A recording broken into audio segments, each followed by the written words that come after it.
hearing is titled Oversight Hearing of the Office of Management and Budget. Members will have 5 legislative days within which to revise and extend their remarks and insert extraneous material into the record. I now recognize myself for an opening statement. I'd like to welcome back Director Vought and thank him for being here today. The Office of Management and Budget, or OMB, plays a central role in most of the decisions made in the executive branch, particularly as it relates to the federal budget.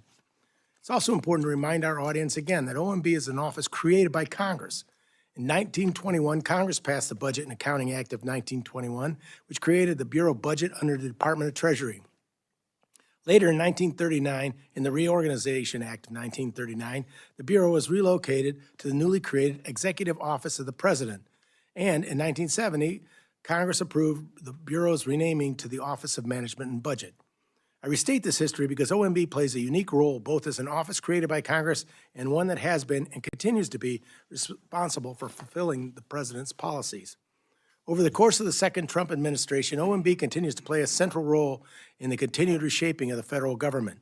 As of June 20th, 265 executive orders, 59 memoranda, and 153 proclamations have been signed by the President. OMB plays a critical role in each one of these decisions. However, we need to work together to ensure that federal funds are being used as Congress intended, even if the administration doesn't agree with the intent of certain programs. This is why the President's budget remains so important. It is a guide to help Congress understand agency priorities and how the legislative and executive branch can work together to deploy the resources necessary to execute on those priorities. For fiscal year 2027, OMB is requesting a $146.1 million, a 13.3 increase above its FY enacted 26 enacted level. I look forward to discussing OMB's FY 27 request with Director Vought and how we can work together to ensure that agencies have the resources they need to work on priorities for our constituents and the public writ large. I now recognize the ranking member for his opening statement. Thank you very much, Mr. Chairman. I appreciate your calling this hearing. And you referenced how overwhelming is the relationship between the OMB and the policies being pursued by the government. Frankly, I think we could have used days of hearings given the extraordinarily broad impact that the OMB has had on the operations of government. I wish, though, as well, that we had a chance to have this budget hearing before we did the budget. Mr. Vought is, in essence, the administration's chief financial officer and chief operating officer. Process matters, and that bill would have emerged stronger from this subcommittee had we been able to hear from the director and question him on OMB's priorities ahead of that markup. Nevertheless, I expect many of us will be asking pointed questions today about the management of federal resources from an expensive war of choice to vanity projects, the White House grounds, and around D.C. OMB is one of the most powerful and least known offices in our government. It is, in many ways, the nerve center of presidential power. Under Director Vought, in my opinion, it has become a hub for making irrelevant the constitutional limits of the executive branch's power, and has become, in his own words, a source of trauma for our nation's dedicated and hardworking civil servants. I hope today's hearing will be a reminder to Director Vought that every administration is accountable to Congress, which is the subject of the Constitution's first article and which represents the people. It also includes American scientists, researchers who rely on federal grants, which are now at risk because of Director Vought's plan to impose a political litmus test over a nonpartisan, peer-reviewed historic process. And it includes the millions of Americans whose health, lives, and livelihoods are adversely impacted by cuts to federal programs and agencies that Director Vought seeks to impose unilaterally and without congressional approval, and in many cases contrary to congressional intent and direction. I'm talking about impoundments, which are illegal and direct constitutional challenges to Congress of the United States. And I'm referring also to pocket rescissions. Mr. Chairman, this oversight hearing may be the most important one held this year in the House. It has sadly become rare in this committee to hold hearings with the leaders of the executive branch agencies directly. Today, we have a de facto leader of the unitary executive theory. And while the president's focus has been on printing money with his face on it and ensuring him and his friends make money through no-bid contracts, Director Vought has been relentlessly focused on enacting his own ideological program.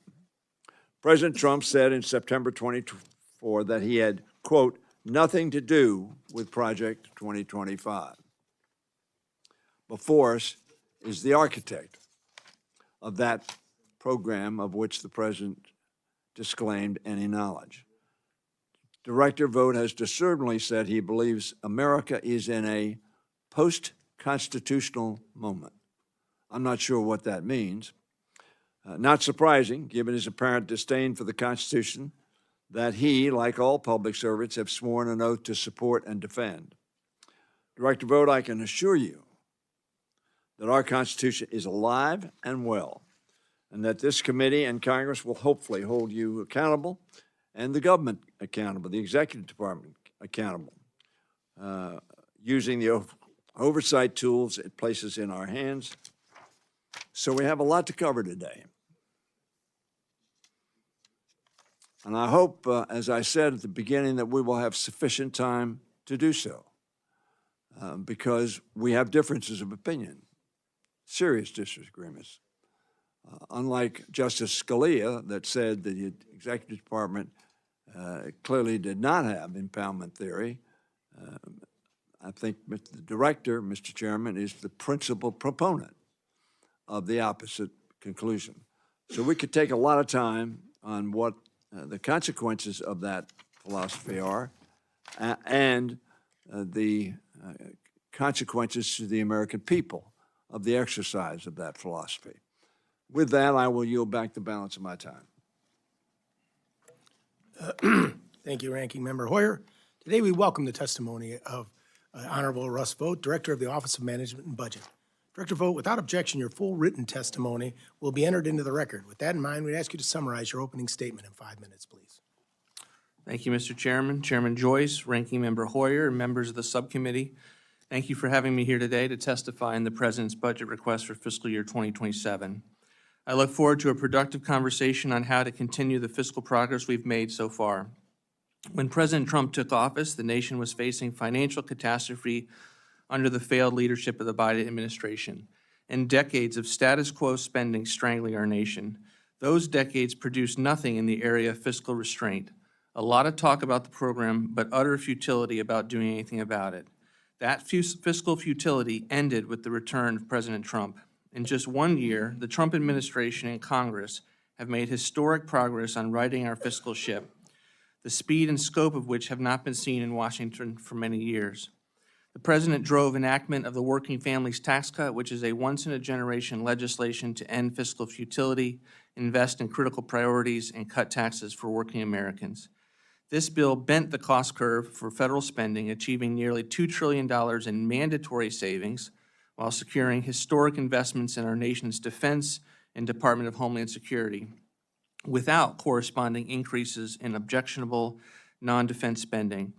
The President also shepherded legislation through the Congress that rescinded $9 billion in wasteful and weaponized spending, which was the first standalone rescissions package enacted by Congress since 1992.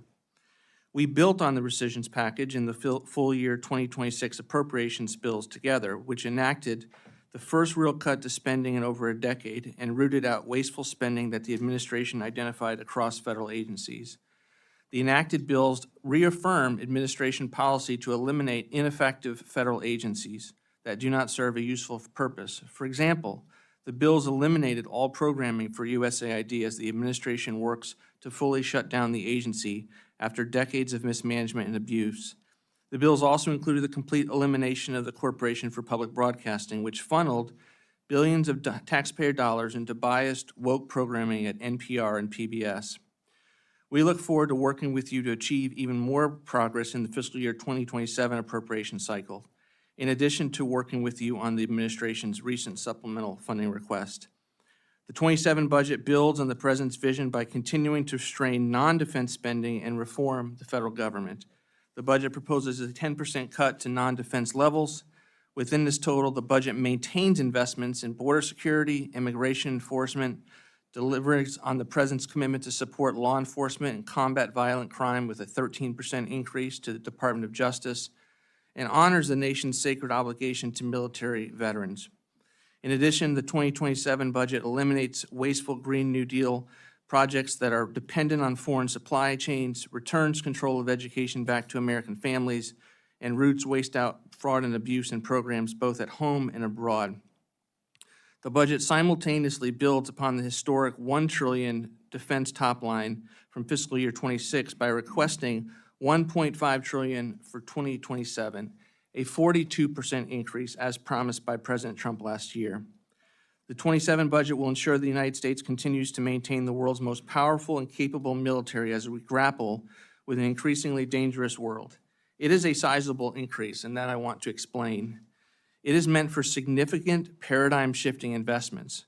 For instance, the President and his Department of War are exhibiting tremendous leadership to build ships, planes, drones, munitions, and satellites faster without the backlog status quo. For the industrial base to double and triple capabilities and build more facilities, not just add shifts, it requires multi-year agreements to purchase into the future. That cost has to be booked in the first year. OMB plays a unique role in supporting and implementing the administration's fiscal strategy and has been hard at work crafting the President's budget and accomplishing the largest deregulatory agenda in the nation's history.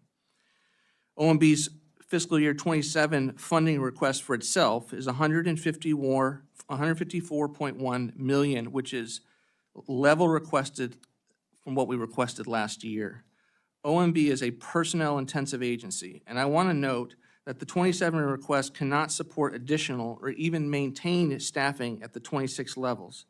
Accordingly, OMB is not asking for additional FTEs. In fact, we're assuming a lower FTE level to be absorbed in the base. 25 FTEs down to 470 OMB based on our request.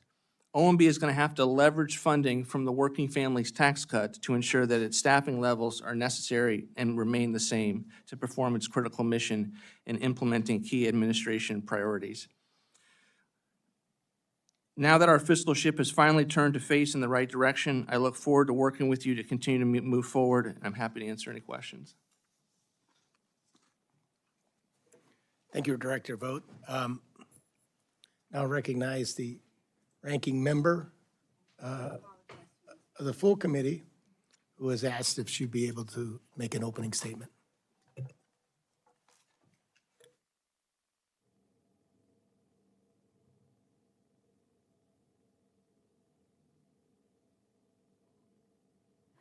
Thank you very, very much, Mr. Chairman. I apologize to you and to the rest of the committee and to our guests this morning. There are many, many meetings going on.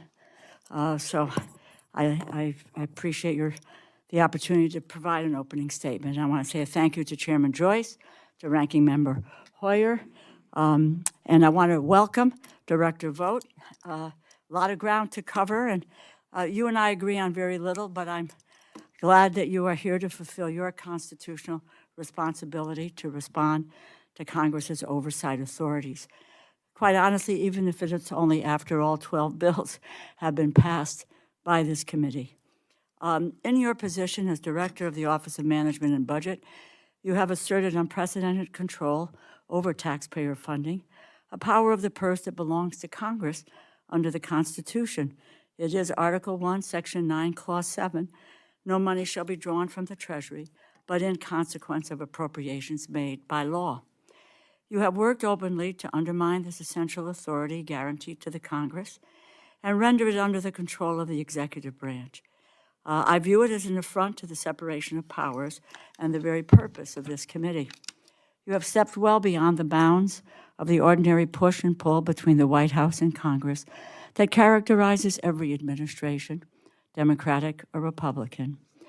You have withheld funding that Congress passed on a bipartisan basis and that presidents of both parties, including the current president, have signed into law. You have shuttered entire federal agencies, contributing to the deaths of some of the most vulnerable women and children across the globe in the process.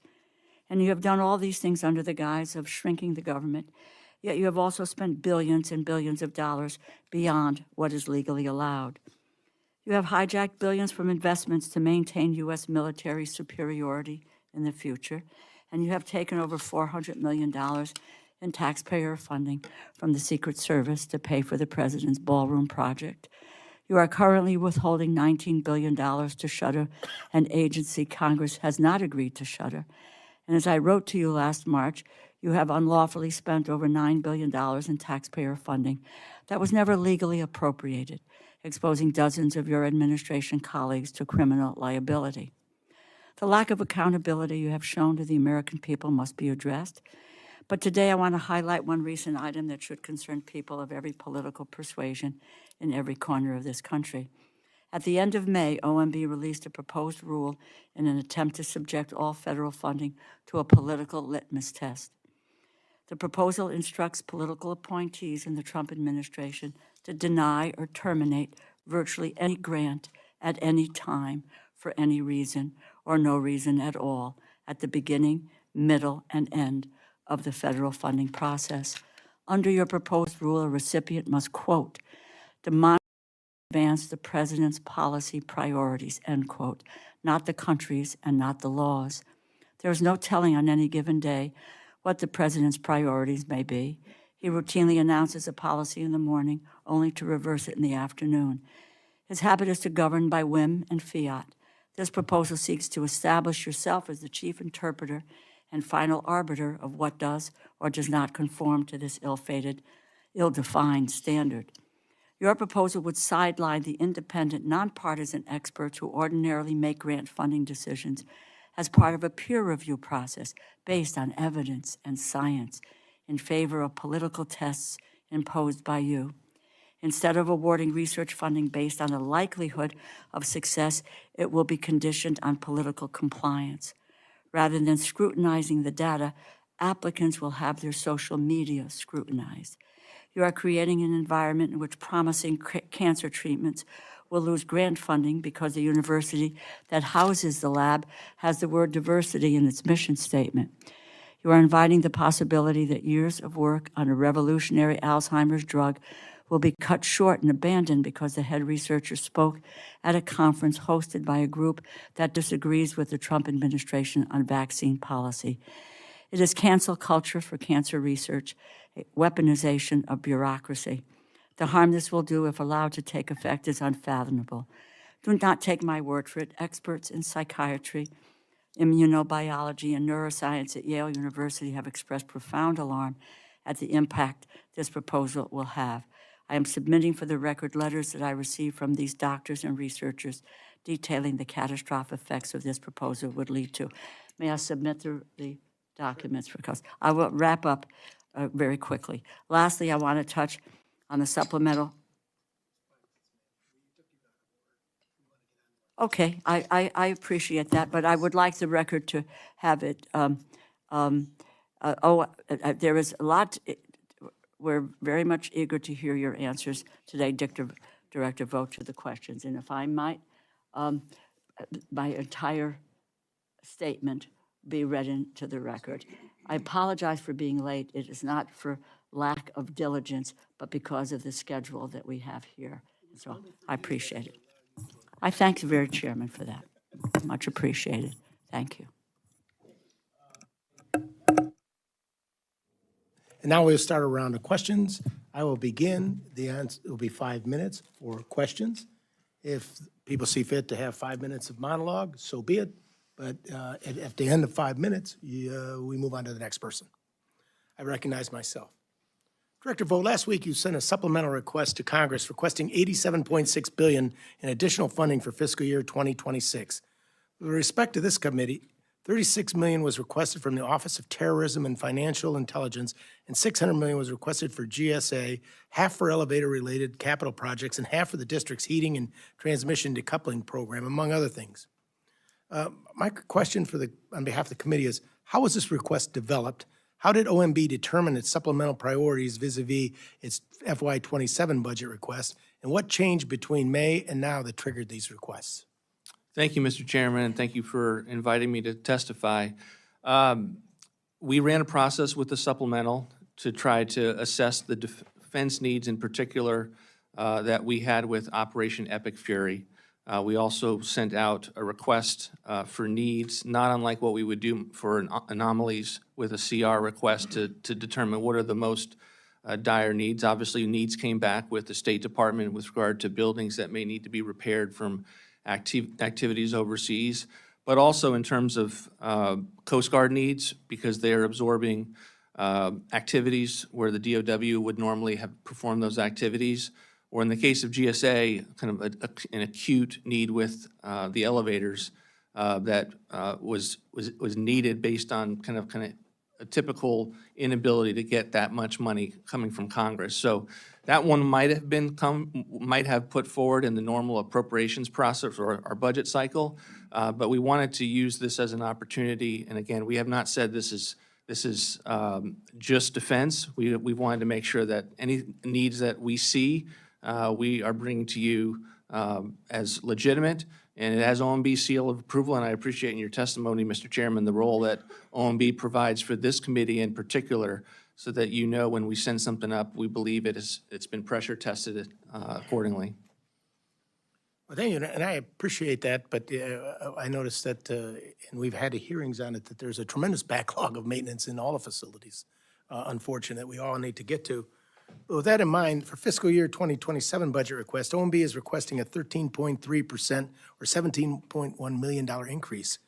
This increased funding would support, quote, unavoidable costs in investing in OMB's workforce, among other priorities.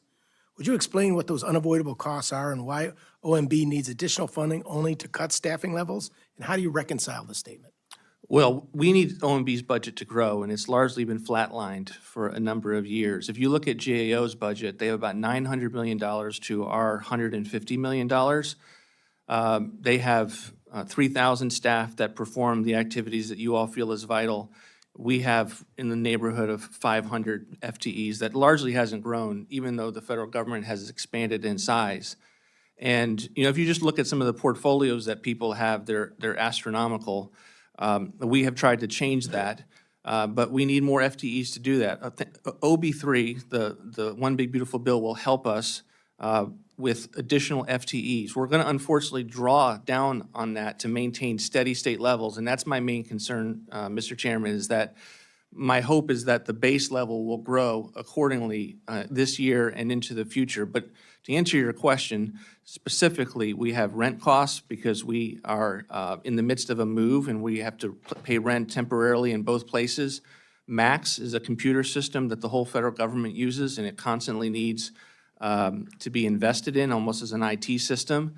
And then the security that is unfortunately a new phenomena for OMB in terms of some of the security threats that I have faced. We are now building that in to account for that cost, because I certainly do not want it to take away from the already smaller appropriation that OMB has historically had as a small agency. And I think you'll find this committee on a bipartisan basis has been very cognizant of security issues and tried to make all those areas under our jurisdiction whole so they can provide the necessary security for yourself and for the employees and the people who visit. The 27 budget justification cites several new responsibilities that OMB will assume through recently issued executive orders. This includes EO 14215 titled Ensuring Accountability for All Agencies, Protecting America's Bank Against Fraud, Waste, and Abuse, and 14275, Restoring Common Sense to Federal Procurement, and EO 14332, Improving Oversight of Federal Grant Making. I noticed that I'm going to about run out of time, and in order to be fair to everyone, I will now notice my ranking member, Mr. Hoyer, for his 5 minutes. Well, I would have been interested in the answer to that question. Mr. Director, the $100 million you've got in the reconciliation bill, the first reconciliation bill, what's the status of that $100 million? We are attempting to hire FTEs in certain key areas. One of them, to answer the chairman's question, would be fraud prevention. One of them is to be able to have a lot of oversight of the spending we're asking you with regard to defense. That would be one of those portfolios that we feel like we have nowhere near the number of FTEs to be able to provide accountability for. And we are trying to invest in tools that would allow us to use technology to do OMB's work better. How much of that $100 million has been obligated? Very few has been obligated. Well, how much? I'd have to get back to you, but it would be in the millions. Less than 10? I would think so. Yeah. So that you are asking for additional money, and you made the point, which I think is a valid point in terms of ability to do the job that we require you to do. But when you make a comparison to GAO, the GAO has oversight over the 2 million people who work for the federal government, and you have control over almost all of those 2 million in terms of getting information, studies, reports. So that I think it is not a fair analogy to make that GAO has more authority and scope than you have available to you. But in any event, let me go to debt and deficit. This administration and my Republican colleagues say the debt is a very serious matter. You're aware, of course, the fact that the first reconciliation bill over 10 years has been adjudged to cost either between $4.1 trillion or $4.7 trillion, depending upon whether you use static or dynamic scoring. Ironically, the dynamic scoring that I think, do you support dynamic scoring? Of course. Yes. It costs more under dynamic scoring by about $800 billion. How are we going to bring that down? What's your plan in light of the fact that we have now just spent, and you're asking for a supplement of $60 billion on a cost that was not incurred except by choice of this administration, and so many other costs they're incurring? How are we going to pay those bills?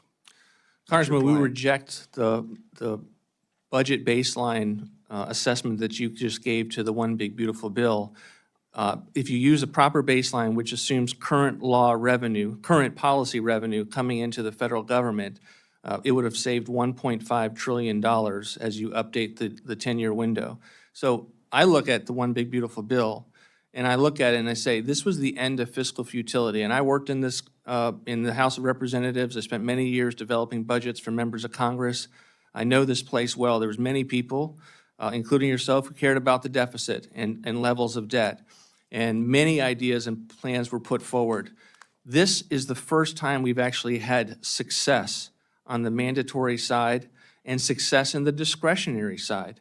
I think the appropriations process that you all just completed, with the exception of the 2 shutdowns, which we can talk about, but the appropriations bills that you passed into law and the appropriations bills that I am seeing and monitoring as they're moving are, for the first time, taking some of the suggestions from the president's budget request, and I commend this committee on that. Let me stop you, not because I want to stop you, but because I have 58 seconds left.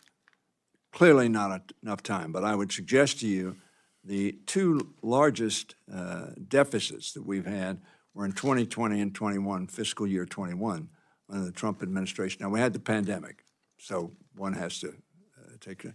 But the next highest is what we're going to experience today, $1.9 trillion. Do you agree that that's the projected deficit for this fiscal year? CBO and others are making projected deficit. We have not included that in our budget resolution. We're going to... Wouldn't it be useful for the OMB director to know what the projected deficit's going to be in terms of the obligations that the taxpayer of America? Well, the challenge by the is way, that our grandchildren, not ourselves. We're certainly committed to eliminating the deficit and to be able to get back on a trajectory towards balance. In my last 5 seconds, when do you project that to happen under the 2 reconciliation bills that have passed so far? Well, the fact that we've been in reconciliation bills and are using that has caused us to send up discretionary-only budgets because we do not want to confuse the country with regard to proposals that would be proposed, but not for a ride on one of these, on these reconciliation bills. So we have a lot of ideas, but we certainly want to get a budget to you as soon as we possibly could. So our budget does not include those tables, but the mid-session review will have those types of numbers in them later this summer. Thank you, Ranking Member Hoyer. The chair now recognizes the distinguished chair of the Homeland Security Subcommittee, Mr. Amity, for any questions he may have. Thank you, Mr. Chairman, and the only reason I have that title is because you quit the job and headed for greener pastures, but that notwithstanding, thank you for being here this morning, Mr. Director. Does OMB recognize Congress's full oversight authority over funds provided through reconciliation? Well, as in terms of in Congress, absolutely, yes. Okay, thank you. Can you provide, obviously with that introduction, we've struggled getting information that has to do with the previous folks' subject matters clear in terms of Homeland. Can your office provide an accounting in terms of what we bought for airplanes for ICE and Border Patrol, what we bought for airplanes for Coast Guard in the past 12 months, and to the extent that those, and also what we spent for detention facilities planned around whatever the plan was around the nation, to the extent of identifying how many aircraft in whatever category for those three agencies, Customs, Border Patrol, ICE, and Coast Guard, how many were purchased, how many are still part of the mission, and for anything that was not part of the mission now, how they plan, what the plan is for, hey, it turns out we don't need this 737, this Gulfstream 5000, and the detention facilities, and here's what our plan is. And then the theme is simple. How are we protecting taxpayer dollars if we reassess those needs, whatever, just so we can kind of close the book on those sorts of things? Is that something your office has the ability to do? Yes, I'm happy to work with you. I'll follow up with you after this hearing and try to drill down on what you're not getting from us. Perfect, I appreciate that. Last thing is CISA. We had a hearing last week with the Homeland Security Secretary. CISA's been through ups and downs from the end of the Biden administration to present. The mission, I don't think we need to talk about the mission, but in last week's hearing, after cutting 1,100 employees through various whatever mechanisms, the Secretary of Homeland Security says, we need 600 folks back. Can you kind of help me with, because the administration's budget request was more lean times, if you will. And so it's like, how are we mixing that up in terms, because you know better than anybody, you don't just flip a light switch on and you got 600 folks over in CISA now, according to the Secretary. What's the plan for getting CISA fully operational? And I understand the political things about elections and the Jen Easterly years and all that other sort of stuff. But we're talking about now, how do we make sure that we have a robust, effective, cost-effective CISA force? Because I don't think anybody thinks we have it now. But if I'm wrong, tune me up.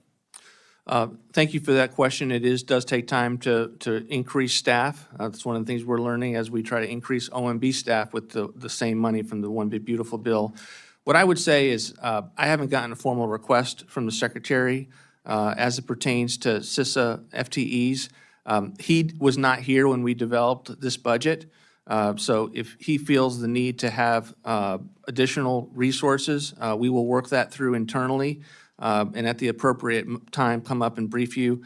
I do think that he's in the process still of getting his arms wrapped around the department.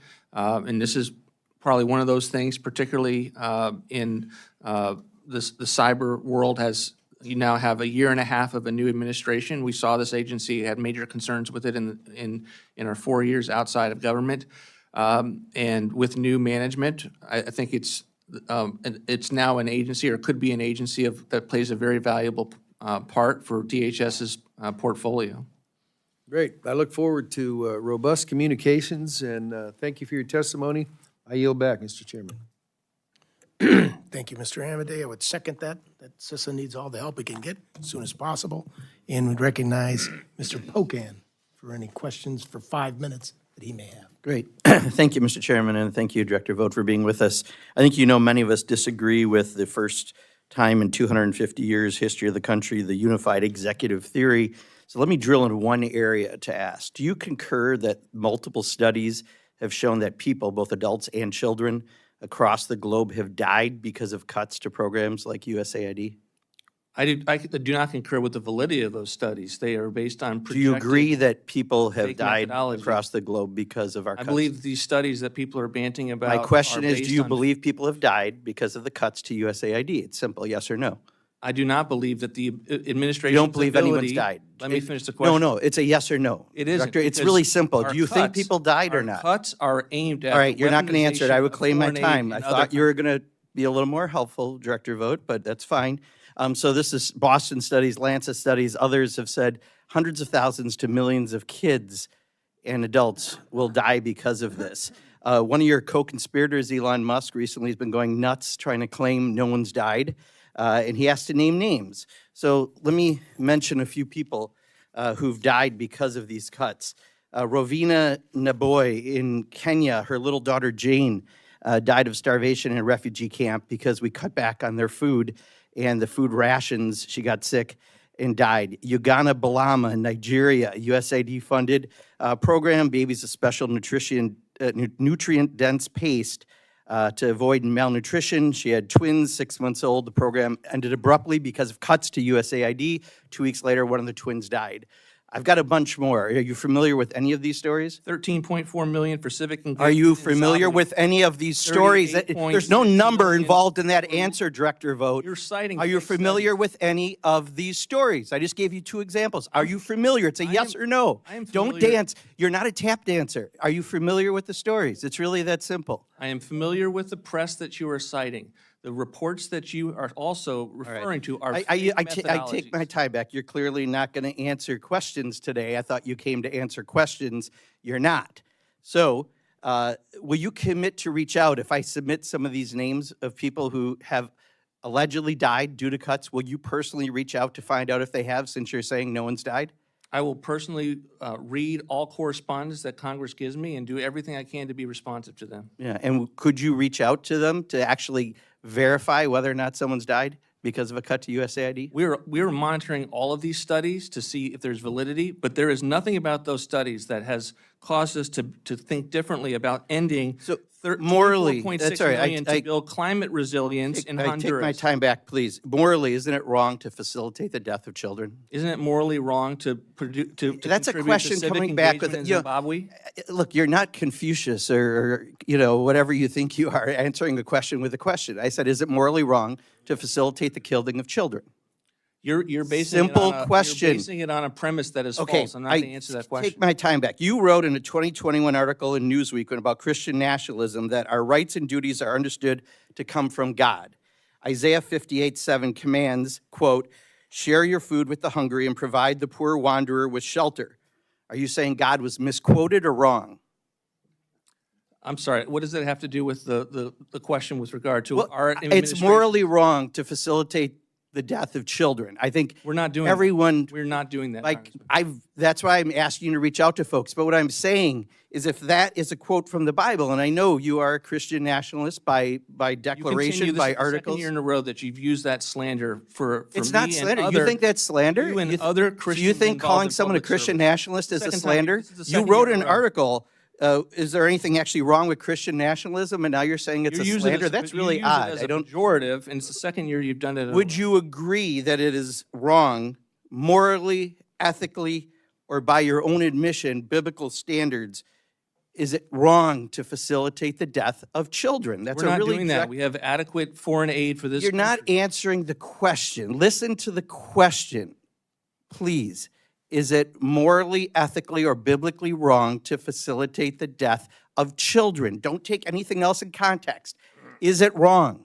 This administration is not doing that. You cannot answer a question. I mean, I believe he answered the question, you just don't like the answer, so. no, please he move on. hasn't. No, Mr. Chairman, you can ask your own questions and get your own answers, but if he's not going to give an answer, Then move on. everyone else could figure out. No, I don't have to move on. I can ask the question, and if this guy is going to, one, say Christian nationalism is an insult, you might have some friends to answer to that one for, but to say the sort of stuff and not answer questions directly, it is morally, ethically, and biblically wrong to facilitate the death 5 of minutes are up. children. I Now yield back. recognize, the chair recognizes Ms. Henson. Thank you, Mr. Chairman. Good morning, Director Vought. Thank you for taking the time to come testify and answer our questions today. And I want to give you just a moment to, you were citing some numbers there in your answers to my colleague across the aisle, and I think you were about to refer to some very wasteful spending that we have worked to curtail, a huge part of what your mission has been at OMB. Would you like to give some of those statistics, please, so the committee can hear and taxpayers can hear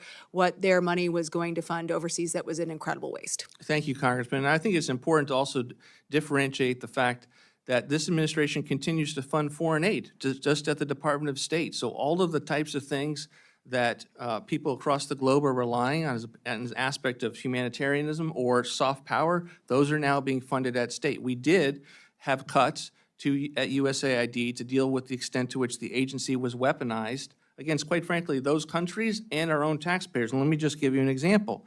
$24.6 million to build climate resilience in Honduras, $38.6 million to build low emissions development in West Africa, $600,000 for listening tours on local development in Timor-Leste, $12 million for telling the USAID story in Bosnia-Herzegovina, $13.4 million for civic engagement in Zimbabwe. I can go on and on. That's why we passed the rescissions package last year, which included a number of these reductions, and it's why our foreign aid is now serving with the best of intentions, the policy objectives of Congress and the President of the United States. Well, thank you for your clarity on that, and I think everybody agrees that every dollar spent abroad should be advancing American interests in the right way, and I think we can argue that some of those expenditures were not doing that. So thank you for clarifying that. I want to ask you today about CDFIs, because I think when we look at these specialized lenders that help to make sure that some folks can access capital, we understand they're absolutely vital in revitalizing and growing our economies,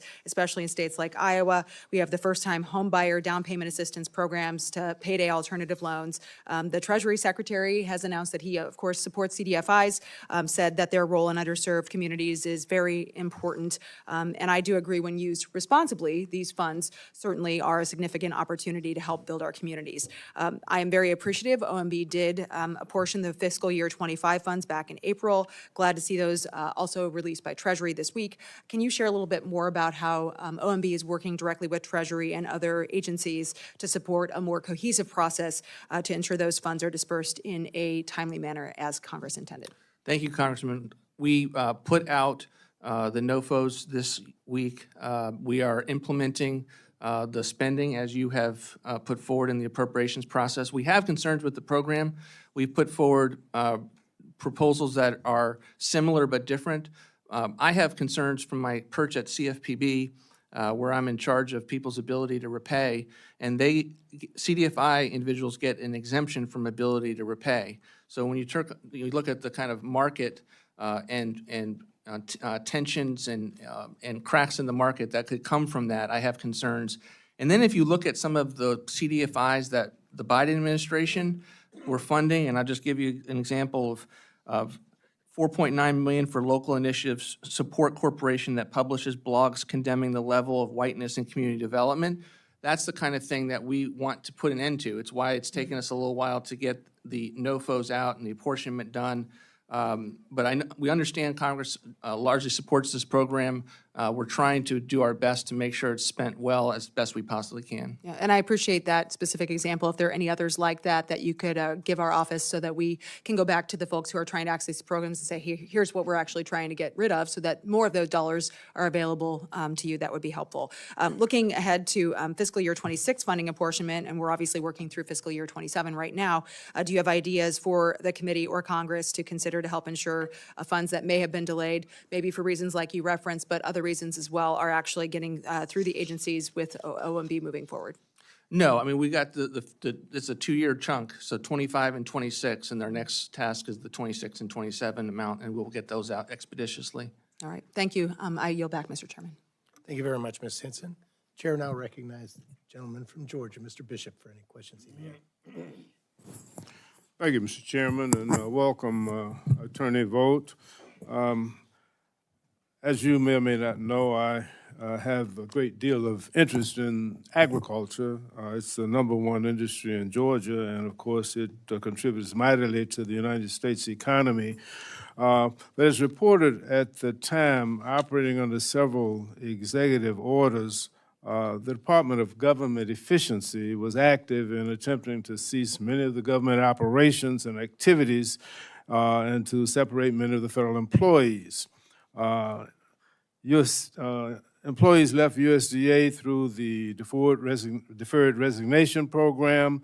I think the Office of Inspector General reported that APHIS lost 25% of its workforce, and the Ag Research Service lost about 23% of its workforce between January of '25 and June of '25. How many of these staff worked on the New World screwworm surveillance research and other such activities that were intended to prevent the parasite from re-entering the United States? If you just take a note of that. Following the deferred resignation program in 2025, APHIS advertised 73 open positions. And tell me how many of those open positions were for the New World screwworm surveillance monitoring research preparedness. And then after the administration dismantled USAID, USAID administered projects that funded the animal disease monitoring projects, including those that sought to monitor the New World screwworm in Central America. In the FY26 budget, APHIS requested additional funds to prevent the spread of New World screwworm. Did the FY26 budget request include the funding for the screwworm monitoring and surveillance that was previously funded in USAID? And I'd like to ask whether or not OMB has used its authorities to assist the international coordination efforts to prevent the spread of New World screwworm in North America. There's a Food and Agriculture Organization of the United Nations which announced on June 19th a coordinated research project. Do you intend to allow the United States to participate and to engage with that? How have the policies and the proposed new rules affected research projects on New World screwworm mitigation? All of this I'm raising because the New World screwworm is drastically impacting, adversely impacting our farmers, our cattle producers, and the price of food. And I'd like to know whether or not the big, beautiful bill, all of the cuts that were done with DOGE and the proposals that we're now faced with, what is that doing for the American people? Thank you, Congressman. We couldn't agree more in terms of it being the highest priority to deal with the screwworm, to take steps. If you were to monitor the things that I'm working on at least daily, one of those is that. Making sure we have the resources to combat it and making sure we were doing it early in the administration. I can follow up with regard to FTE levels at APHIS. I don't know those off the top of my head. But we don't believe that this is an issue that is under-resourced. We believe that USDA has everything it needs to both create a long-term capability here and also find as many shots on goal to be able to deal with this in real time for farmers. The bottom line is, as a result of the loss of the ARS people that were working on the screwworm issue, working to make sure that they didn't come north from Mexico and Central America immediately, after these resignations and the loss of all of the expertise, we saw this creep and this drastic increase in the screwworm coming into the United States. And our farmers are really, really concerned about that now. We agree that there is an issue that the federal government needs to respond to, and we believe that we are doing so robustly with a properly resourced effort led by Secretary Rollins. But you did take a step backwards when you curtailed that in the beginning of the administration. Well, I wouldn't agree with that. I'm happy to respond to that with questions for the record and follow up with regard to FTEs. People retire, we have to fill those jobs. And many of the people that we were taking steps to reduce, there was a backlog of individuals that weren't necessarily on board with the administration and performing the policy agenda of this administration. I'm specifically talking about screwworm. Mr. Bishop, well, unfortunately, we'll have to move on, sir.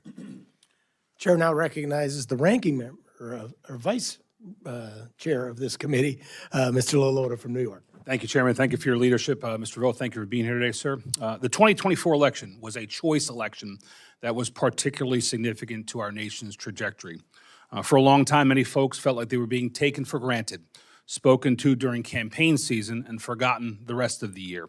They felt betrayed by the people and parties who had long claimed to stand with them, only to watch those same voices turn their backs when it came to fight for jobs, wages, and working conditions. They were welders and carpenters, they were plumbers, linemen, electricians, and masons. They were the men and women who lace up their boots early in the morning, pack a lunch, go to work, and put in a full day. And they're the backbone of this country, in my opinion.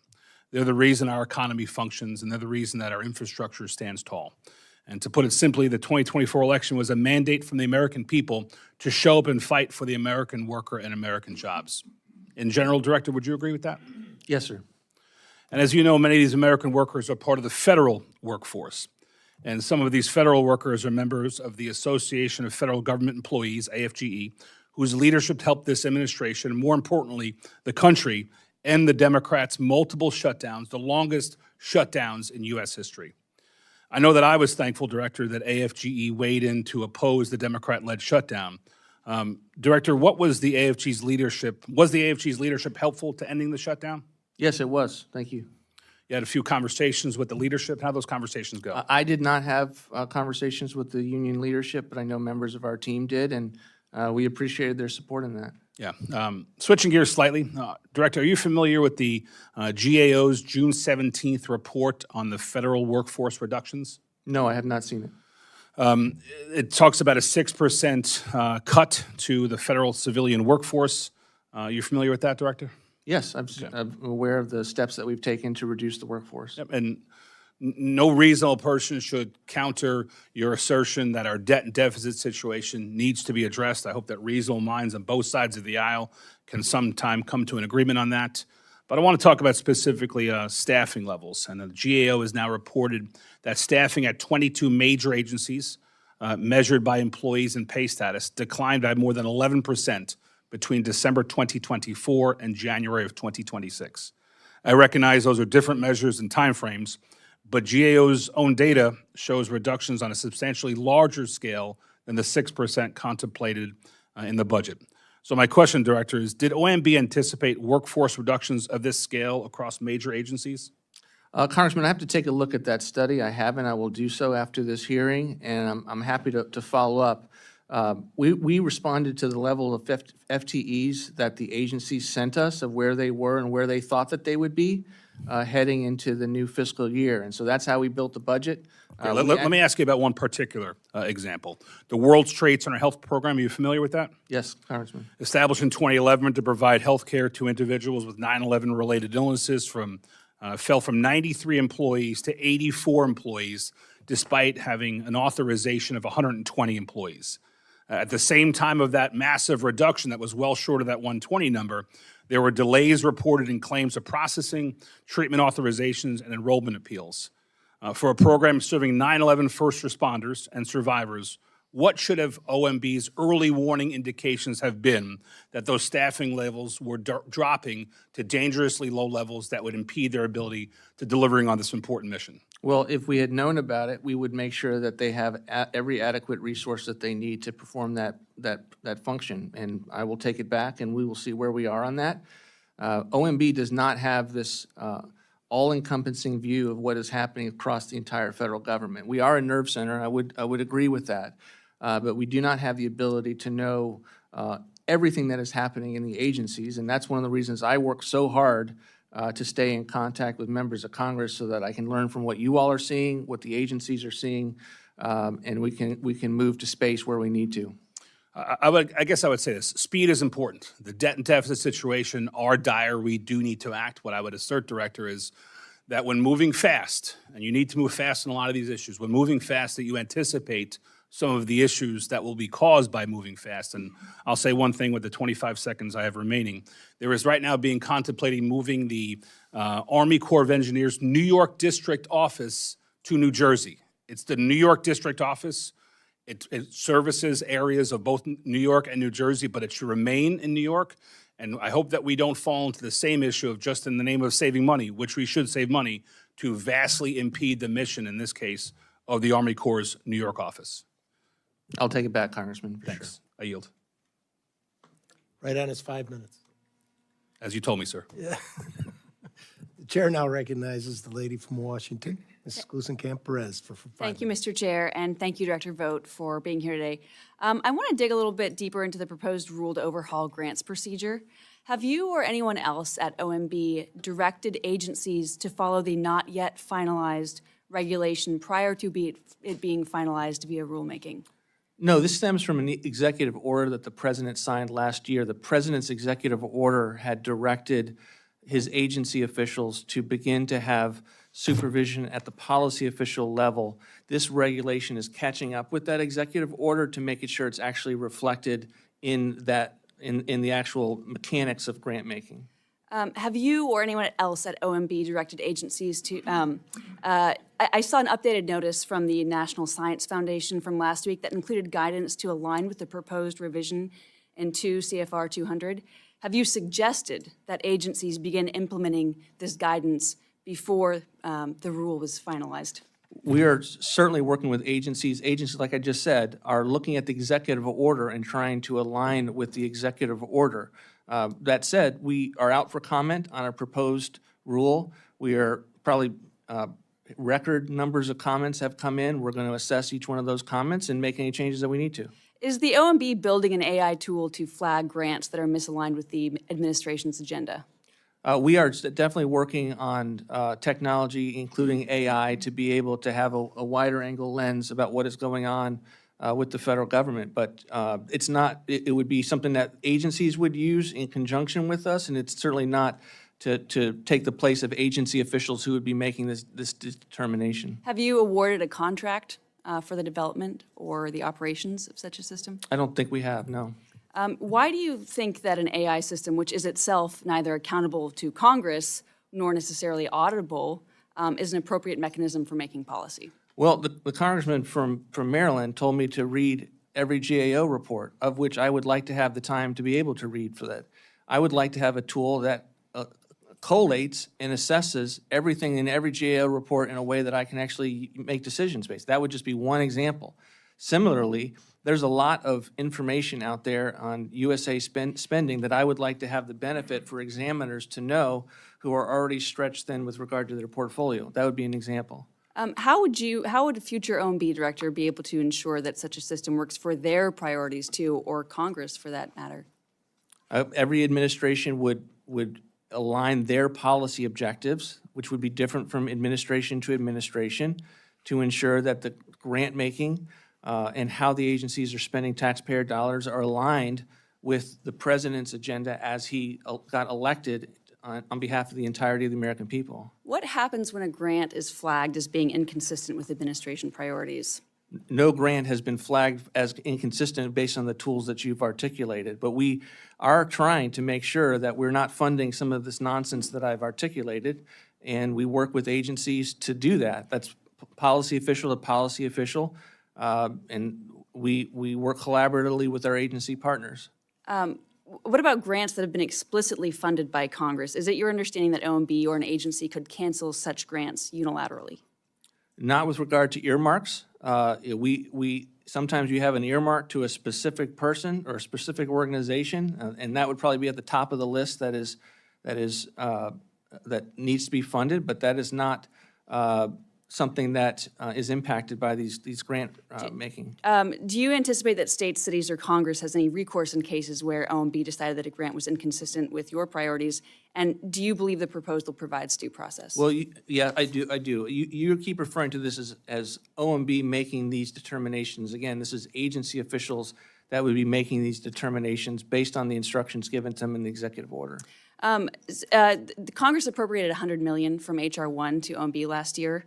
Have you spent any of that $100 million on moving career OMB personnel to the CFPB building at 1700 G Street, and do you plan to? We have not spent any money from the $100 million for the move. How many OMB staff currently have their salaries paid out of funding originally appropriated for USAID or CFPB? None. Can you provide an overview of the funding streams used to pay OMB staff salaries since the beginning of the administration? It's all of OMB salaries have been paid for by the OMB appropriation. The only qualification I would have to say is that there are people like me who are doing work for CFPB, of which I'm not getting a paycheck. My general counsel is another one who is Mark Paoletta, who is the deputy director at CFPB, not getting a paycheck at CFPB.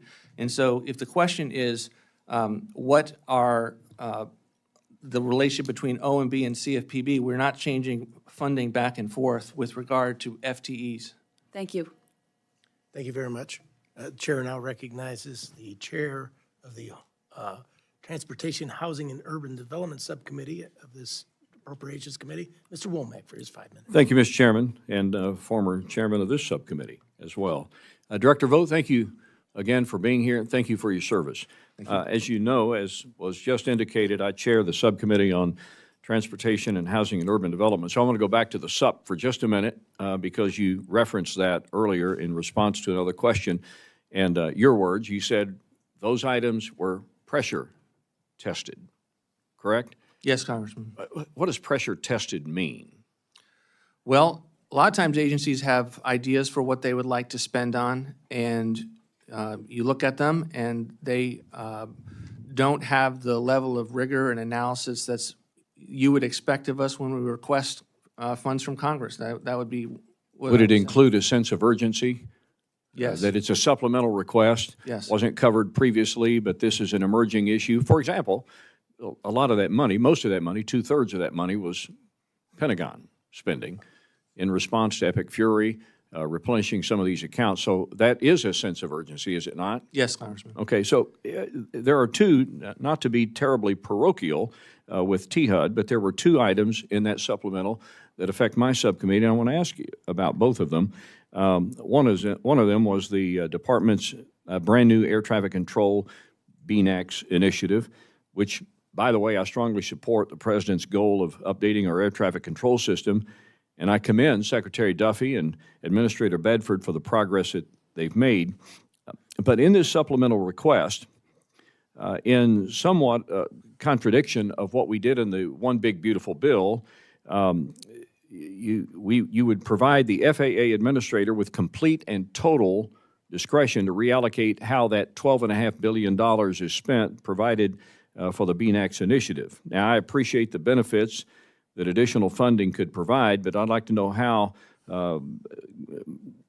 I'd like for you to tell me how the BNAX initiative, this ability for the administrator and the secretary to control all that $12.5 billion outside the scope of these appropriators is, how that would benefit the BNAX initiative. Can you help me with that? Yeah, you bet. There are two tensions within the air traffic control modernization. Number one is we are going to have to come back to you for additional funds beyond what was in One Big Beautiful Bill. We understood that there was a little bit of skepticism with our ability to spend the money that you gave us with One Big Beautiful Bill, and Secretary Duffy is going at breakneck speed to be able to allocate those and get those on contract. But it was the intent of Congress to put those in buckets within the various jurisdictions of the FAA. And we're here to ask for this. We're not saying that we have the ability to just transfer the funds. We're saying with regard to one particular interface, we don't have the money that right now that Secretary Duffy can get going on it. And we want the ability to do that and to have a little more flexibility to do that before we come ask for funds. So we don't want to be in a situation where we're coming up and asking for additional billions of dollars, and you're like, you haven't spent the money that we gave you. We haven't spent it, we are spending it, but we haven't spent it in the one key area of which you have not given us resources. Okay. The other one was Penn Station. $1 billion. Sense of urgency? Well, we define urgency, Congressman, with regard to the fact that our scarcest resource is time. And so this administration wants to take on some of these big infrastructure initiatives. This would be one of them. Obviously, we're working on a highway bill with Congress right now. But if, I'm sure you've been there. If you've seen kind of Penn Station compared to like the Moynihan Building, the Moynihan Building is just incredible. We want Penn Station to be on that level of modernization, and we don't have a lot of time to do it. So to the extent that we have a resource need, we want to be up here in front of you. My last question is regarding project labor agreements. I applaud the Trump administration's efforts to cut spending where appropriate, and we have a responsibility to ensure taxpayer dollars are stewarded in such a way that they go further for the American people. However, in my opinion, PLAs diminish competition and increase the cost of federally funded construction projects. In a memo last June, you clarified that the Trump administration supports the use of PLAs when those agreements are practical and cost-effective. So we're probably going to have to take this for record, but I'll go ahead and finish the question and then give you an opportunity to respond to the committee in writing on this question, and that is, what specific analysis or economic calculations are used in the evaluation of these PLAs that found their genesis back during the Biden administration? And with that, Mr. Chairman, I'll yield back my time. Thank you, sir. And the chair now recognizes Mr. Ivy for 5 minutes of questions. Thank you, Mr. Chairman. H.R. 1, I call it the big ugly bill, was signed about a year ago.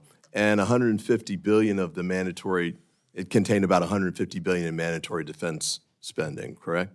Yes. Okay. My understanding is that you still haven't spent, or $100 billion of that still has not been spent. Is that correct? We are aggressively getting the money out the door this year and working with DOW on that. But we have not spent all of the money with regard to one big, beautiful bill. Okay, but it's $100 billion that hasn't, that's a yes, that it hasn't been spent yet? I wouldn't want to say, I can respond specifically what the level is, but suffice it to say, we're working to get all of the money out the door in the fiscal year that we are in. We're talking about needs that were not accounted for in that bill. Fair enough. And then in the president's budget request in April for defense spending, that was $1.1 trillion? Is that? It was $1.5 trillion for defense, 1.1 allocated to the appropriations process, and $350 billion to reconciliation. And $250 billion more for defense spending than had been there last year, is that correct? We would have gone from $1 trillion to $1.5 trillion. All right. 42% increase. And then the 67.1 supplemental. Now, I think someone asked you earlier about that. And we got a letter from you that had, I think about 4 pages, a spreadsheet that sort of laid out what the purpose of the request was. And this is from a letter that you sent us on June 24th. You recall that? I'm happy to take a look at it. I sent a lot of letters. Well, yeah, this is the one you sent, and this one contained the explanation, I guess, for the $67.1 billion. I'd note that it's one long sentence, and some of the explanations here are $1.2 billion for administration priorities, which doesn't give a lot of detail. And when you were testifying earlier, you said that you got information about these types of requests from your departments. Have you provided details that support this amount of funds to the Congress in support of this request? Yes, and we will provide as much information as this committee requires to work with you on that matter. I know DOW will be a partner in that, in answering any questions that you have with regard to the need. What are the administration priorities? I think that's a $1.2 billion piece of the request. I'd have to look at what you're referring to, but the main thrust of this is to pay for Operation Epic Fury needs and to also begin to buy down some of the requests that we've asked you at the end of fiscal year 26 and to start 27. For instance, munitions.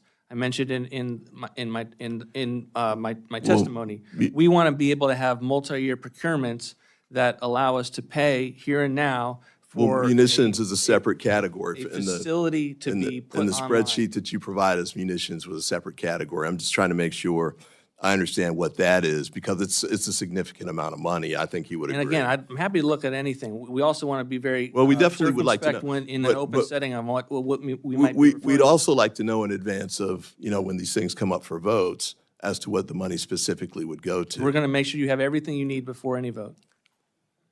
I mean, we've already marked up, what, Not 12 bills? Not on a supplemental. You're referring to the Okay. supplemental appropriations process. Well, I think overall, the process would work better with respect to us making appropriations determinations if we had these estimates and this information in advance of the markups. But I appreciate where you are. And I understood it better the first year because you were just coming in. But for year two, I think it's problematic for us. And it's not just with respect to OMB, it's from the departments across the board. But let me just ask you this, because I'm running out of time. Last week at one of the appropriations markups, there was a discussion. I know that you're using the phrase Department of War instead of Department of Defense. But we were told that the CBO said it's going to cost $125 million to change the name from Department of Defense to Department of War. Do you agree with that estimate? We haven't done our own estimate at OMB on the cost, but it's something that I think makes common sense.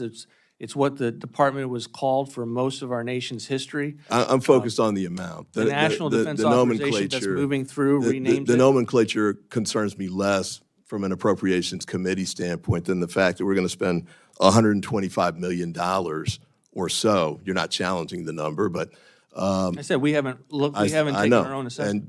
But that's a lot of money, and we spent a lot of time hearing that a lot of the needs that we'd like to fund, we didn't have the money to fund. So with that, I yield back. The chair recognizes Mr. Cloud. Thank you, Chairman.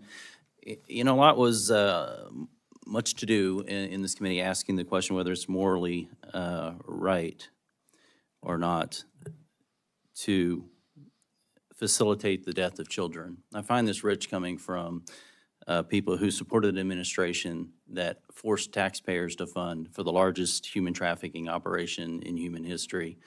Still today, we are at a loss to where 200,000 to 300,000 of the kids who came across our border are, as we're trying to find them. I visited the facilities where over half the women who come across have been sexually assaulted on the journey. Being from South Texas, visited the ranches and seen the rape trees where cartels had done horrific things to women and celebrated it. And for one, I'm thankful to see that we have an administration who's putting dollars back to where they should be. It was also pointed out USAID we cut fundings to that, and in the way that Washington, D.C. measures success by how much dollars we send out as opposed to whether they're accomplishing what they're supposed to accomplish. It's been said in all these studies, as you mentioned, based on false science, whether or not people are being killed because of that. The latest data coming out is actually showing that remarkably mortality rates in South Africa are going down following this. And a lot of these stories are, do you suppose that sometimes it's possible that we actually save money by spending less money or save lives by spending less money? I do, and I would also say that this administration, the State Department, is working with these countries to have these agreements that ensure that the money is being really well spent and goes to better care directly to people in need and not necessarily through NGOs that don't share something other than a divisive worldview. Now, a lot of times what we've seen, and certainly this was true of the last administration, not uniquely to the last administration, but dollars would go out the door. We'd have really no idea what they were going to. We're finding out as we've been looking into this and some of the technology tools that you have brought to the table and others working with the administration, like a lot of these billions of dollars have been going to bad actors working against us, our purposes, our agendas, even foreign entities, foreign states that I know in the last, few weeks of the administration, $80 billion went out the door. I think $40 billion in loans in just 2 days, which was like 10 times more than, or more than 10 years worth of that had gone out previous. You are working on a proposed rule that would place a lot more safeguards on the taxpayer's dollar going out the door, some of which I appreciate. Some of it seems so simple to business owners that talk about, like, let's not send dollars to dead people, and other things. Could you speak to some of the safeguards that you're?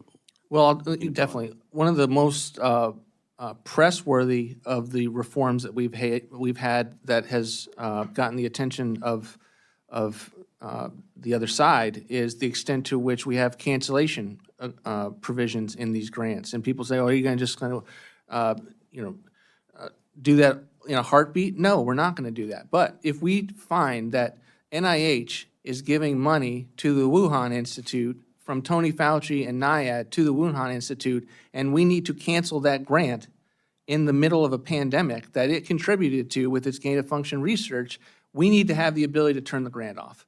That is probably the best example of why we need to include these types of provisions, is because when we find something that's problematic, that our policy officials would not have caught, we need to be able to turn it off. And it is not something that will be anti-science in any way. It will be still on the basis of peer review, science, and work that is done on a comprehensive and well-thought-out basis by our agencies.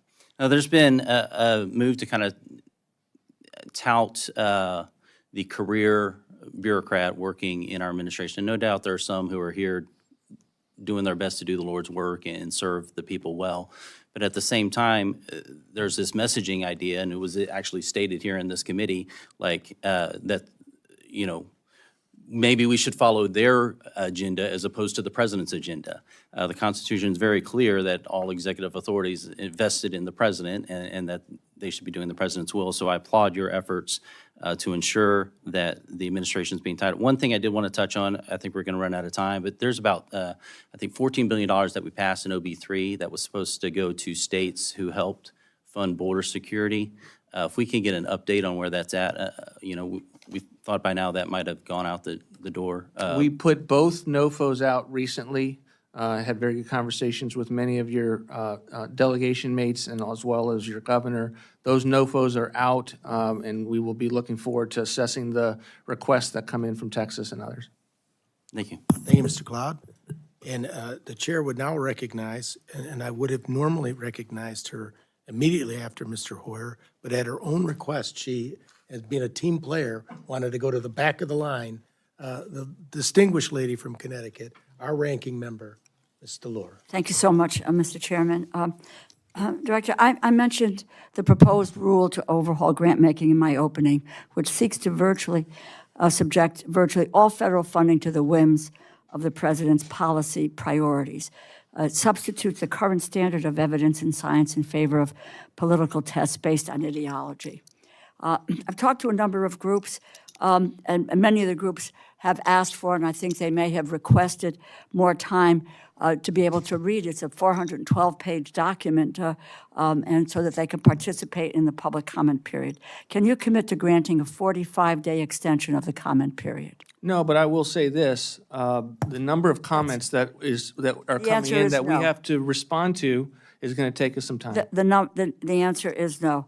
I think one of the striking aspects of the proposal is attempts to put the OMB director at the center of all decision-making here. Not true. And why are you a better judge of an NIH clinical trial than a panel of medical doctors and researchers? How will you ensure the grants will be based on merit and individuals and communities served by the federal grants will receive the highest level of service possible? Is there a listing, if you could get to us, the agency's priorities, the president's priorities? What is the set of criteria you are using to judge these grants? What precludes you from changing the criteria in the middle of a grant period? Because as I understand it, you can, not only can political appointees take control of grant awards, active grants can be terminated at any time for any reason. And I went through some of them, these efforts, but you can cancel it at any moment. Is there a set of criteria that we could have that demonstrates to us why these grants are being canceled. Congress, you're misconstruing the proposal to make it seem as if it is OMB-centric. OMB will not be making these determinations. We don't have a formal review in reviewing every NOFO. That is not something that we intend to take on. These are the policy officials at the agency of which the president has Well, put these but, cabinet secretaries let me just into office. claim my time. But the fact of the matter is understand it, and this is probably the most consequential change in the rule. Senior political appointees, rather than career scientists and program officers, would now be required to conduct a, quote, pre-issuance review of every discretionary grant before it is awarded. These appointees are explicitly forbidden from deferring to peer reviewers or routinely ratifying their recommendations. This is in the 412-page document, and maybe you think that people weren't going to read it. And then there is no longer peer review. Peer review is no longer binding. A political appointee can simply override the scientific community's judgment with no finding of cause. That is what is a part of this rule, which is it dismantles what we established after World War II for the National Institutes of Health, for the for the National Science Foundation, for Department of Energy, for NASA. It really reverses how we have awarded grants in the future. You're shaking your head no, but that in fact, which is what the fact of what you are trying to do with a political lens and someone's political ideology. I have one more question for you. Have you released all appropriated funding to each intended agency through the apportionment process? We were working through the apportionment process expeditiously. I can't say we've done every single one of them, but if you have one that you're particularly interested in. No, but I'm just saying it is your responsibility to get the money out of the door in a timely fashion. And if you can't do this, we need to take a look, because again, Congress provides Congressman, the authority this would for be for full year apportionment. How much Everyone funding the has been apportionments that available? They need right How much funding has been made available? How much funding have you made unavailable to agencies as of today? If you can't answer that, now I would like an answer to that. Happy to, but again, there's no concerted effort not to apportion funding for the agency. It's not going out in a timely way. I can just go Hard through. because we're trying to assess what it's being spent on. Right, no, I get it. Will you commit to us here today that you will carry out our spending laws as Congress intended through appropriations and reconciliations as they were enacted or not? Obviously, we will take and make sure that we're spending money where you intend us to spend money. At the same time, I'm not going No, to take any that is tool- where, no, the I'm answer not to gonna that take then a- is no. I'm not You going are to take a not tool gonna off the sp- table. You are not going to spend the money that Congress in a bipartisan way say that. enacts. Yes, you did. No, I didn't. yield my time back. Thank you, Mr. Chair. Director Vought, thanks for being with us this afternoon. Thanks for your service. I know that you're in a very precarious situation administering all the money that is appropriated by Congress. I can only imagine the complications. I take it somewhat personal and offensive that you were treated so disrespectfully earlier in our conversation regarding USAID. I think that we all can agree that every loss of an innocent life is a tragedy. And the reason I take this so personal is I serve as vice chair of the NSRP Appropriations Subcommittee, and I know how hard that Mario Desbelart and myself and the rest of the team has worked to help ensure the efficient spending of our taxpayers' dollars. But I think it's misleading to suggest that a U.S. policy change can be judged by isolated claims while ignoring the millions of lives that American taxpayers have saved through decades of humanitarian aid. The goal is to ensure that aid is effective, accountable, and reaches those that really need it. And I'd like to give you just a few seconds if there's anything you'd like to add to that conversation when you were so rudely cut off. No, thank you, Congressman. I would just say affirm the administration's agreement with what you just said. We have requested foreign aid at the State Department. The President cares greatly about continuing to fund areas where we can be effective and to make sure it's done on an efficient basis and to actually make sure we get to real care for real individuals. Thank you for that. I'd like to shift gears just a little bit to Western North Carolina. You know we were hit by Hurricane Helene on September 27, 2024. And we've had somewhat of a mixed bag of dollars coming out of the federal government to Western North Carolina. They seem to have really picked up. The momentum has picked up. And many of the projects for us to rebuild have been funded at a far quicker rate in the last few months. Can you give me any perspective on is something different? Are you doing something different? Is Mark Wayne Mullen doing something different? Have we just gotten better? What's taking place there, and what lessons have you and Congress learned to deal with the next natural disaster? Thank you, Congressman. And it's a team effort, but I will say that as you know, we've worked personally to drill down very, very deep in several layers of bureaucracy to make sure money is going out the door. You were an incredible advocate for your district in that way, and we're doing that across the board. In some part, that's kind of what dealing with bureaucracy is. I think the Secretary is doing a great job. We in general needed to get the DHS funding out the door much more regularly. BRIC, the program, would be an example of one. In my last hearing, in which I talked with Congressman about, we want to get that money out the door, and I think the current team is doing that. Thank you. And I'd like for this committee to know that Director Vought appeared before another committee that I was attending several weeks ago, and when I mentioned the problems that we were having, Director Vought invited me to his office that very afternoon. And as a result, we saw millions of dollars coming into Western North Carolina. So I thank you for that. My last question is this. According to my research, the federal government now has about 292,000 less employees than it did when President Trump took office. And most of us conservatives are really happy with that. Our goal in coming to Washington, D.C. was to see less government. Can you speak, is that an accident? Is it something very intentional? And where's the floor there? How much more do you think that we might be able to save if we really sharpen our pencil?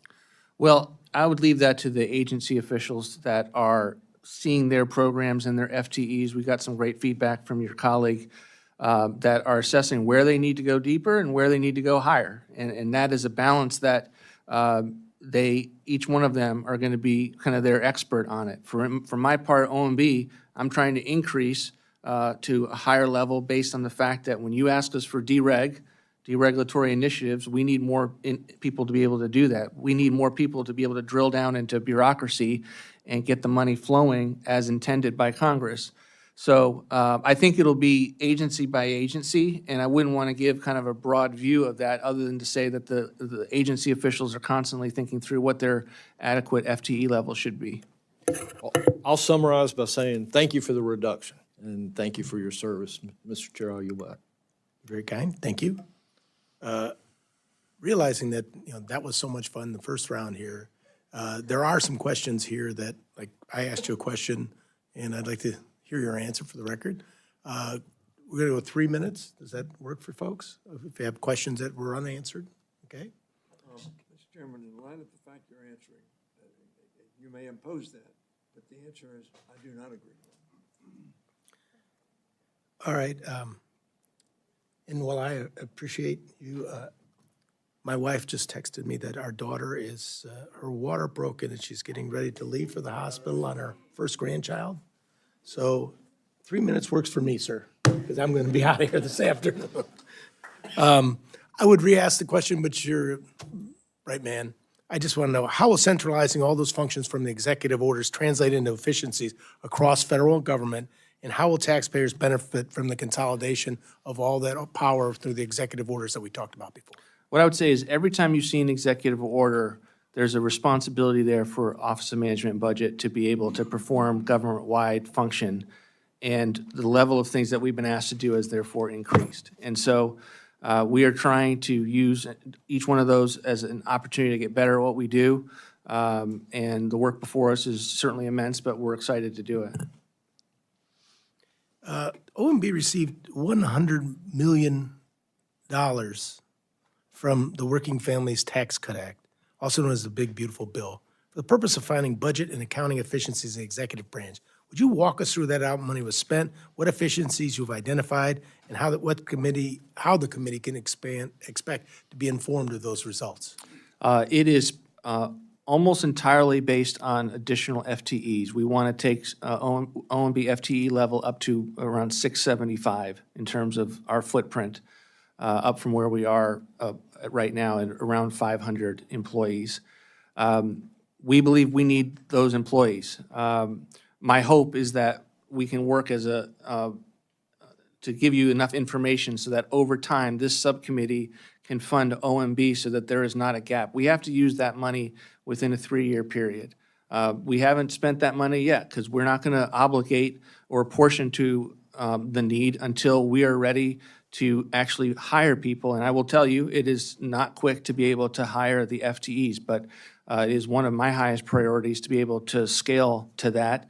And that what you are getting with that is the OMB and the career staff, these are career staff largely, that will be able to provide the important civil servant work that you've come to know and appreciate from OMB. And so that's what we're trying to do with that number. I appreciate that, and I have 50-some seconds left here. I noticed for the recent budget that DOJ was pretty much eliminated. Is there something that you're going to present, or is there somewhere we can find what exactly DOJ accomplished as far as reductions in dollars spent, people at agencies or whatever? Is there going to be some documentation of what took place? I mean, we have no plans to do kind of a closing DOJ report. We're always happy to give you our assessment of that work. I think it made some really important strides. You all passed many of the reductions that DOJ found just through the normal appropriations process when you ended the year so much lower than the year before. We did some of that in the rescissions package. And so many of the fruits of their labor are sprinkled all across the government, but I'm always happy to work with you on what you feel like you need. You're very kind. Now recognize the ranking member, Mr. Hoyer, for his 3 minutes. Thank you very much, Mr. Chairman. Are you aware of the fact that Labor Health, DOJ did $21,000 in reductions through the number of 3 or 4 options that were available, and they're now in the process of hiring 12,000 back? I don't know what you're referring to specifically, but I'm happy to look into it. Well, that was the testimony of Secretary Kennedy. So the chainsaw apparently went a little too deep. What analysis was done prior to DOJ's activity to identify the objectives of their cutting? You'd have to ask DOJ and many of the DOJ won't come up here, apparently. Well, all I will say is that everything that we have put forward at OMB, which incorporate many of the suggestions, which I kind of view DOJ as a consultant to the agency officials, we have backed that up with all of the analysis. And, DOJ also represented in a new administration coming on and making great aggressive strides to lower the footprint. The chairman's limiting just 3 minutes, so we can't do much substance here. Are you aware of the fact that IRS has been, enforcement has been cut some, by your proposal, 28%, and by the Congress's action in the House by 19% in enforcement, and that we've gone from 9% looking for fraud in IRS filed returns of people over $1 million, which are the more complex returns, to 0.6%. Do you think that's a very efficient way to assure, A, people do not cheat, And B, that we collect the sum $700 billion that almost every IRS commissioner, Republican and Democrat, have determined are due and owing but not paid. One of our objections to the Biden administration was their scaling of the IRS with almost a viewpoint that they would leave no audit left behind. And I don't think that's the American that people I would said want that. 0.6%. It was at 9%. That is leaving 91% of the returns over $1 million not audited. That's a big, high incentive for people not to worry about doing it correctly. We have invested in the IRS. We're trying to make sure that the experience that IRS, in terms of the taxpayer services, is something that would be historically better, and we're making great strides at that. I know that Secretary Bessent is very active in that. Secretary Bessent hasn't testified to this committee this year, so I'm not sure what he's about. Well, we're trying to invite him up now that the budget's done. You are saying you need more people. Every IRS commissioner I've talked to over the last 45 years has said they need more people in enforcement. Neither party, in my opinion, we put $80 billion, or give or take, in the IRA to try to, both from a technology standpoint and from an enforcement standpoint, make sure people are paying that which is required by law to be paid. No new taxes, required by law, present law. Let me say something, because the time is very brief. The largest increase in the debt in my service in the Congress was under Ronald Reagan. As a percentage, the debt was $985 billion when I came to Congress, the total national debt. Every director who has told me we're going to get rid of fraud, waste, and abuse, the debt has gone up, Republicans and Democrats. Mitch Daniels said the same thing you have said today when he was after the Bush tax cut. The debt has gone up. Are you saying you believe that the debt is going to be reduced as a percentage of our GDP? Here's what I'll as a say. result of your big bad bill or other fiscal legislation or expenditures like fixing pools, tearing down the east wing of the White House? Here's what I'll say, Congressman. We're the only administration since 1997 to have any tangible victory and to put an end to fiscal futility that has reigned for 2 decades. That was the 3 Clinton decades. budget balance. We recognize The Ms. Republican Hinson. Congress. Thank you. Thank you, Mr. Chairman. We have talked a lot about fraud, a very important topic of conversation. Not to be overlooked, though, I think, is the blatant disregard by some bureaucrats for improper payments. I know President Trump shares this goal. Myself, members of Congress have recognized wasting of taxpayer dollars needs to stop, and we're expressing a need for some systems in place to make sure that those hard-earned dollars are not being misused.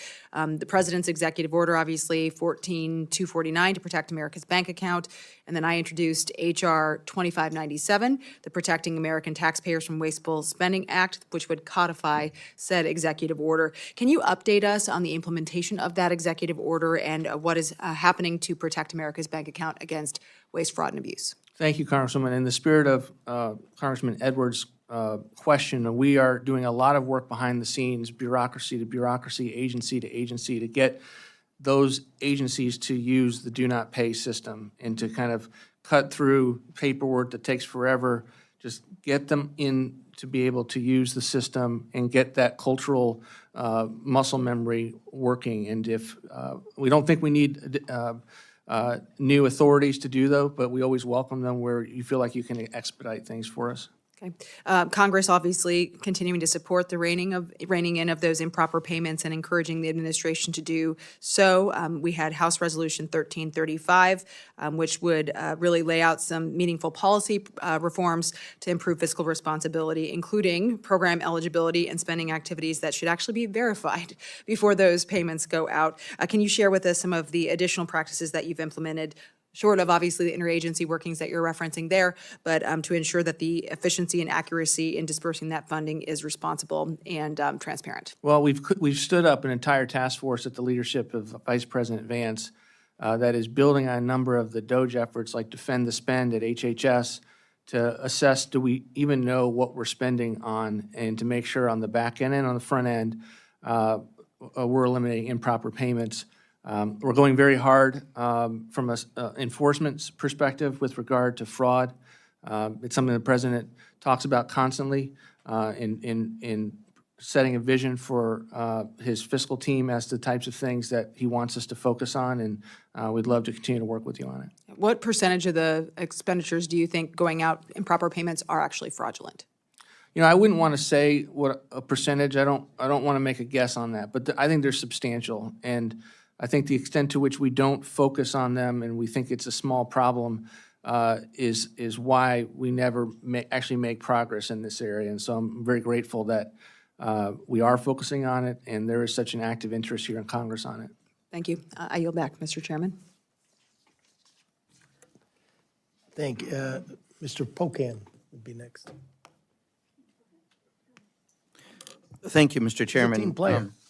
So how much does Doge cost us? What did we spend on staffing of Doge? I don't think Doge cost us much at all in terms of the What net did it savings. cost us? Not that, that's not an answer. So if I say, what's your favorite color, and you tell me 13,000, that's an answer, and it's not that I disagree with the answer, it's a non-answer. So do you know how much Doge cost us? I don't believe Doge cost us anything. They saved us. Do you know how much we spent on staffing of Doge? Off the top of my head, no, I do not know what we spent Okay. on the very few Doge staffers that there were. Many of these people were volunteering. Gotcha. When the staffing question, we were told by Secretary Kennedy that there had 21,000 people were fired, and they had to bring back 12,000, which seems like a complete mess. Do you know how many people overall were let go in the last year and a half, and how many had to be brought back? No, not off the top of my head. Okay, if you could get us that information, I'd appreciate it. Do you know how much we spent on the war in Iran so far? We've spent about $30 billion. $30 billion? So I'm going to hold you to that because people are saying it's more like $100 billion. Well, I'm just telling you what I've heard from the Department of War and the analysis that they've given us. Okay, I'm just going to remember today, June 30th, 2026, you're saying as of today, $30 billion is what we spent. That's the number that I have. No, I appreciate that. PEPFAR, there still has not been about $700 million released, and we're down to a few months before end of September. Will that money be released by the We Department will of State? spend all the PEPFAR that has been appropriated. Sometimes there are different fiscal years that you might be referring to, and these PEPFAR is spent over many, many years. Right, but I think there's 700 million left. Doesn't that sound right? Where, at USAID or It's at state. state? State. We will make sure the PEPFAR spending goes out the door. Thank you, appreciate that. Finally, I think there's $3.2 billion that came from funds earmarked by Congress for global health and development programs that was signed, that there is unobligated. If it's not obligated by September, that money will expire, can no longer be spent. Is that going to be spent, that money? It's not going to be done as a pocket rescission? I'm not going to take any tool off the table, but we have no plans to do a rescission at this point, and we will make sure that we are getting the money out the door expeditiously. Okay, but do you predict that money will be spent before the end of September? I don't want to make any predictions other than to say that our current plans are to get the money out the door on a normal Just so you know, I basis. mean, when we approve funds in a bipartisan way, we expect that the money gets out. And I understand you've had delays and you want more staffing, but you've only spent about 10% of the additional money you got in the big, beautiful bill. We need to make sure that when Congress approves funds in a bipartisan way, it gets expended. We agree with the need to get money out the door, consistent with our review of whether it's being well spent and not taking any tools that we may use of the president's fiscal management tools off the table. Thank you. Thank you, Mr. Pocan. We now recognize Mr. Bishop for his 3 minutes. Thank you very much, Mr. Vought. It's apparent to the members of the committee as well as to the general public that you as budget director and President Trump feel that you have the authority to pause and sometimes outright disregard appropriations that are directed by Congress. And of course, as we all know, the Constitution explicitly states that Congress alone sets the terms for appropriating funds. But if, for example, we give you the benefit of the doubt that you're somehow under the impression that the OMB's actions over the last 18 months to withhold funds across a broad spectrum of programs is legal, can you let us know what kind of language we need to use in our appropriations bills that you and OMB would consider to be unambiguous enough in directing the executive branch to disperse appropriating funds without delay, without additional restrictions that undermine the intent of Congress, and without political considerations like retaliation? Or do you believe it's possible for us to put language in the appropriations bills that are direct enough that would prohibit you from impounding and impeding the intention of Congress in our appropriations? I'm not going to engage in a hypothetical, but it's an interesting question, Congressman, in the sense that many of the things that you say are the questions that we get in terms of whether we're getting money out the door quickly is in fact us reviewing to see whether it's done efficiently or not, and to ensure that agencies aren't doing deficiencies, that there's a spend plan in place, which was literally why we were set up in the first place. And so I would just offer that as one of the reasons, as you're responding to what you think is data, that we're not spending fast enough. It is also, it's often because we're trying to spend But when you well. put a pause, and not spend it at all, when we clearly, and it's clearly intended by Congress for it to be spent, what kind of language do we need to put? Well, I think we have a. What would you difference- respond to? Well, we would have a difference of opinion with regard to the president's ability to pursue executive tools to limit spending. I've been up here before to talk about it. We used many of those tools last year. I don't think this is about writing the bills differently, but I will say this, Congressman, we're working with the committee to pass these appropriations bills. I think we had one of the most successful appropriations bills in seasons and process in history last year, subject to the Do you believe that there are three shutdowns that equal occurred. branches of government that? Of course, absolutely. But the unitary executive theory doesn't take precedence over the other two branches, I take it. We believe there are three equal branches, and we are always looking back to how the founders intended our constitutional structure to operate and function. Thank you, Mr. Bishop. Chair now recognizes Mrs. Glusenkamp-Perez for 3 minutes. Thank you, Mr. Chair, and thank you again. One of the concerns that I've heard, and specific about the changes to grant-making rules, is the prohibition on funds for conferences. There are excellent conferences in skilled trades competitions. That is inherently a conference. People still glow with pride that they were successful in winning their state Skills USA champion in auto tech or roofing or whatever it is. And so how do you view this proposed rule's impact on the ability to host and hold skills competition, and how to find the best balance and the brightest tradespeople and really bolster our skilled trades? Well, I would just say with regard to some of the excess activities that numbers of individuals who are benefiting from grants, there's one thing that's not in this. It's because you all barred us from doing it. There's nothing regarding indirect cost rates in this regulation. But indirect costs are the kind of things that we're trying to restrict as much as we possibly can. And I think it's analogous to your question. Bill Gates only pays 10% for indirect cost. We pay up to 50 to 60% for indirect costs for things like parking buildings and administrative costs. And while there may be examples where something might be useful or important, we think the trend in that direction is not something that we want the grant programs to be funding. We want them to be funding actual research and investment. And that is a durable investment, our investment in these kids who have correct pride in their skills and competition. And so I just ask for consideration of this as you're moving through evaluating grants. Another concern I've heard from CTE teachers and students about the proposed elimination of fixed amount awards and subawards, and the impact on increasing the administrative cost and burden. I know so many great programs who are like, we are not touching federal grants because we cannot handle the administrative burden.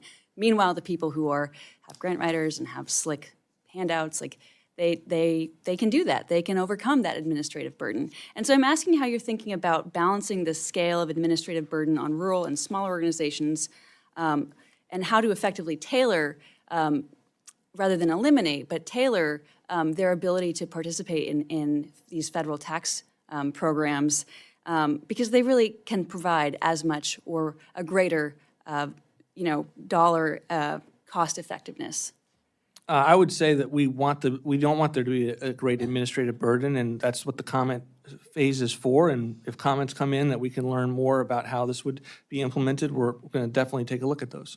It's just really hard for my smaller organizations to be like, oh, I'm going to go through this portal and make this comment in all this time. And so asking for you to consider how to bring in people who have been a part of this from a smaller organization, from rural communities, into Well, I will rulemaking. make this offer. If you want me to meet with someone from your district you. that's a small organization, I will happy to meet with them. Thank you very much.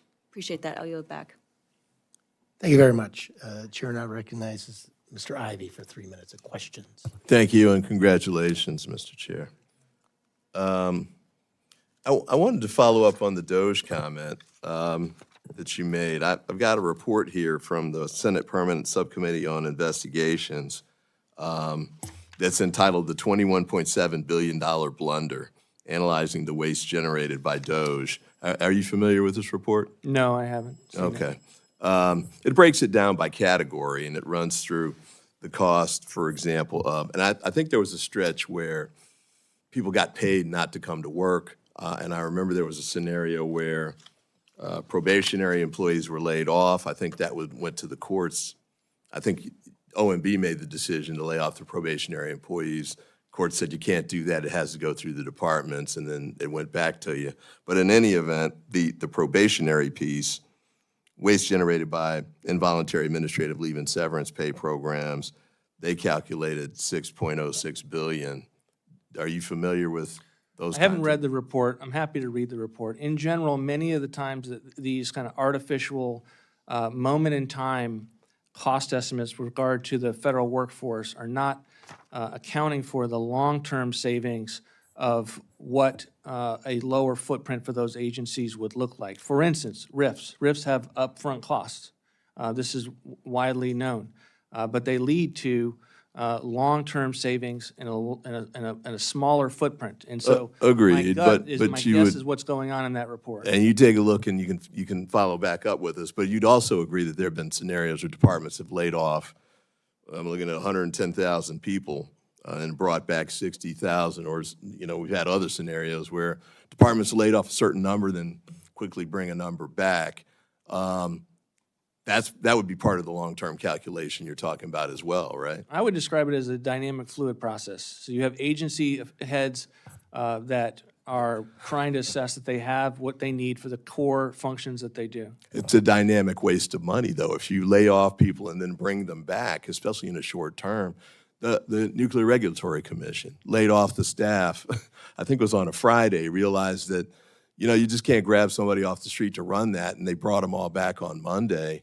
Those are not, that's not just dynamic, that's a mistake. And that's funding that that the taxpayers wasted on an effort that was rushed through. I think part of the concern with respect to Doge, and I think most of my colleagues would agree, cutting, you know, employees that aren't needed is fine, but it's clear that what Doge did was they advocated cutting a lot of people, a lot of federal government employees who were doing great work.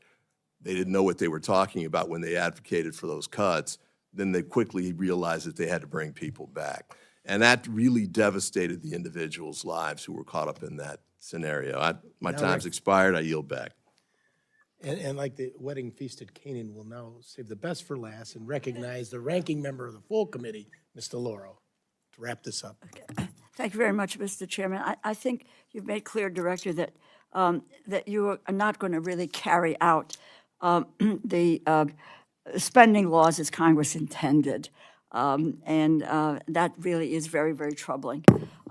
Look, we've already seen at OMB implementing political review of grants. It's led to massive delays at NSF, the NIH. NIH has had about a 34% decrease in new awards in 2026 compared to what they've done in the past.